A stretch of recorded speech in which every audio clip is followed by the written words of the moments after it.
Auteur d'une deuxième saison de très haut niveau, le jeune arrière des Spurs est l'un des grands artisans du retour au premier plan de San Antonio en route vers ses premiers playoffs depuis 2019.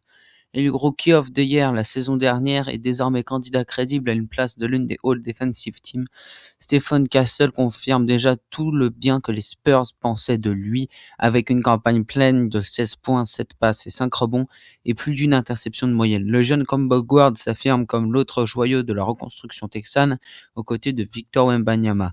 Champion NCAA avec UConn en 2024, Stephen Castle n'a jamais caché ses ambitions et à San Antonio, le meneur de 20 ans entend déjà remettre la franchise dans le sens de l'histoire. Tout le monde le sait, ces dernières années n'ont pas été à la hauteur de ce que cette ville a connu historiquement, mais je pense qu'on est en train de ramener la franchise sur le devant de la scène, exprime-t-il à Slam. J'aime beaucoup le groupe qu'on a construit et ça rend cette saison encore plus fun.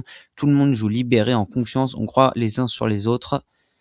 Et ça se ressent sur le terrain. Solidement installé à la deuxième place de la conférence Ouest avec un super bilan de 62 victoires pour 19 défaites, possiblement le troisième meilleur de l'histoire du club, les Spurs ont rebondi très fort après avoir fréquenté les profondeurs du classement entre 2019 et 2025.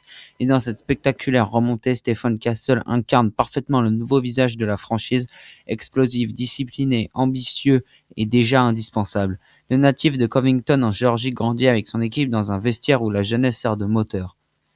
Réputé pour sa capacité à attaquer le cercle avec puissance et contrôle, Stephen Castle n'a pas seulement séduit les Spurs pour son potentiel offensif. À San Antonio, on valorise depuis toujours les joueurs capables d'avoir un impact des deux côtés du parquet, et dans ce registre, le sophomore coche déjà beaucoup de cases. Cette saison, il est devenu le joueur chargé, soir après soir, de prendre le plus gros défi extérieur adverse. Le plus souvent, c'est lui qui pose le ton défensif sur le porteur de ballon adverse.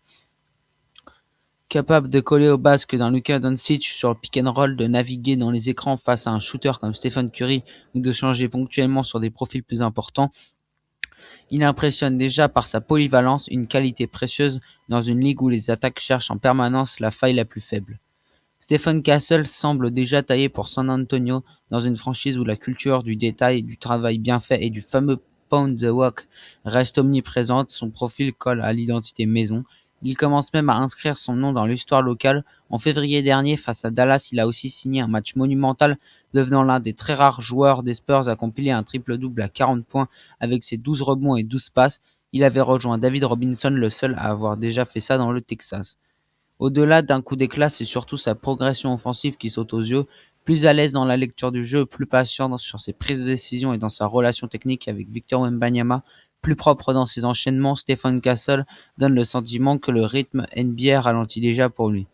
Avec son duo Castle-Wembanyama qui pèse aussi fort sur les deux côtés du terrain, la fameuse zone 51 tant appréciée des fans, les Spurs peuvent viser très haut maintenant. Peut-être le titre.